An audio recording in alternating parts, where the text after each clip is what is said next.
একদিন বিকেলে 4 বন্ধু রাহুল, সারা, তুহিন এবং মায়া সিদ্ধান্ত নিল তারা সবাই একসঙ্গে বনে ঘুরতে যাবে।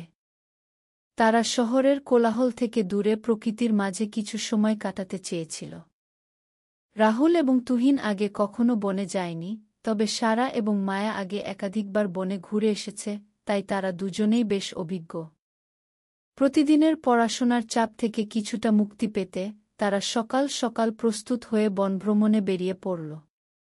সারা সবার জন্য খাবার নিয়ে আসতে ভুলে যায়নি, আর মায়া তার পছন্দের ক্যামেরা নিয়ে সঙ্গী হয়েছিল, যাতে বনভ্রমণের ছবি তুলতে পারে। বন এলাকায় ঢুকতেই তারা অনুভব করল এক অদ্ভুত প্রশান্তি। গাছগুলোর ছায়ায় অনেকটা ঠান্ডা লাগছিল এবং পাখিদের গান শোনা যাচ্ছিল। তুহিন একটু ভয় পেয়ে গেল, কারণ সে কখনো এত গভীর বনে পা রাখেনি। তবে রাহুল তাকে সাহস দিল, ভয় পাওয়ার কিছু নেই, আমরা একসঙ্গে আছি। তারা হাঁটতে হাঁটতে বনের ভেতরে একটু দূরে গিয়ে একটি ছোট পুকুরের পাশে এসে পৌঁছাল। সেখানকার দৃশ্যটা ছিল অবিশ্বাস্য সুন্দর। পানির মধ্যে ছিপছিপে তীর ও ছোট মাছ খেলছিল। মায়া তার ক্যামেরায় সুন্দর দৃশ্যগুলো ক্যাপচার করতে শুরু করল। সারা তখন বলল, এই সময়টা আমাদের জন্য খুব বিশেষ। শহরের কোলাহলে আমাদের সময় কেটে যায়, কিন্তু প্রকৃতির মাঝে আসলে শান্তি খুঁজে পাওয়া যায়।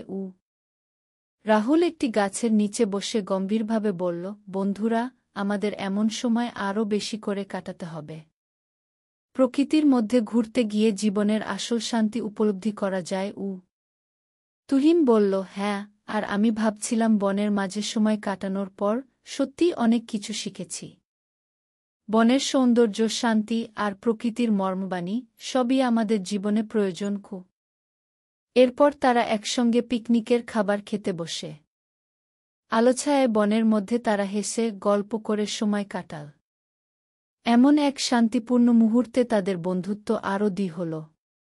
তারা বুঝতে পারল যে প্রকৃতি, বন্ধুত্ব এবং ভালোবাসা, এ তিনটি একসঙ্গে মিলিত হলে জীবনের সৌন্দর্য আরও বেড়ে যায়।